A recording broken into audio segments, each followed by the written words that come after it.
বীরভূম জেলার সুপ্রসিদ্ধ পবিত্র ভূমি কুষ্টিগিরিতে হযরত ফজলে রহমান কেরমানি সাহিবের উরস মোবারক পালন।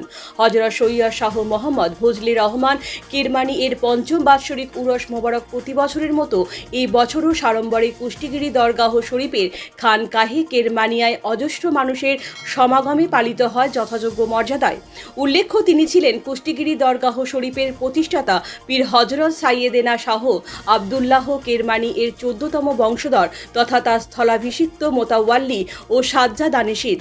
একাধারে তিনি যেমন ছিলেন একজন প্রথিতযশা পীর, তেমনি একজন প্রখ্যাত সাহিত্যিক, সমাজসেবক ও দার্শনিক হিসাবেও সুপরিচিত।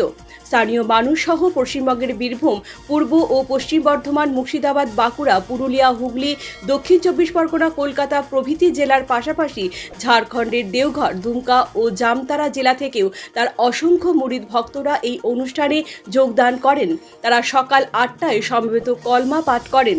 তারপর হযরতের মাজার শরীফের চাদর চড়িয়ে শ্রদ্ধা জ্ঞাপন করেন। বাদ আসর শুরু হওয়া কনফারেন্সে মুরিদ ভক্তরা হযরতের সংস্পর্শে থাকাকালীন অর্জিত জ্ঞান ও অভিজ্ঞতা নিজেদের মধ্যে আলোচনা করেন। বাদ মাগরিব হতে আয়োজিত মাহফিলে ওয়ালামে কেরামগণ তার জীবনাদর্শ নানাভাবে আলোকপাত করেন। এছাড়াও উর্দু ও বাংলা নাত গজলে সভাটি মুখরিত হয়ে ওঠে।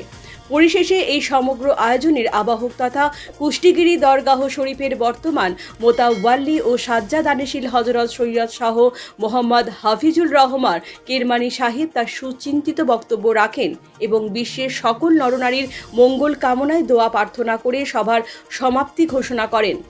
দরগাহ শরীফের পক্ষ থেকে স্থানীয় ও দূরবর্তী সকল মুরিদ ভক্তদের সিরনি বিতরণ করেন এবং রাত্রির আহার পরিবেশন করা হয়। এরপর সারা রাত্রব্যাপী আয়োজিত হয় কাওয়ালি। শান্তিপূর্ণ ও আনন্দঘন পরিবেশে এই অনুষ্ঠান সুসম্পন্ন হয় বলে জানা গিয়েছে। ব্যুরো রিপোর্ট, পজিটিভ বার্তা। সোশ্যাল মিডিয়া ইনফ্লুয়েন্সার মিট ২০২৬ আয়োজনে পজিটিভ বার্তা। ডিজিটাল দুনিয়ার জনপ্রিয় মুখ, কন্টেন্ট ক্রিয়েটর এবং ইনফ্লুয়েন্সারদের নিয়ে একটি মিলন মেলা অনুষ্ঠিত হবে। এখানে সবাই একসাথে যুক্ত হবে, নতুন সম্ভাবনা তৈরি করবে। তাহলে আর দেরি করছেন কেন? আমাদের এন্ট্রি সম্পূর্ণ ফ্রি, অনলাইন রেজিস্ট্রেশন উপলব্ধ রয়েছে। ২৬শে এপ্রিল ২০২৬ শান্তিনিকেতন মেডিকেল কলেজ ও হাসপাতাল অর্থাৎ বোলপুরে অনুষ্ঠিত হবে। বিশদে জানতে স্ক্রিনে দেওয়া নাম্বারটিতে যোগাযোগ করুন। আপনারা দেখছেন পজিটিভ বার্তা প্ল্যাটফর্ম।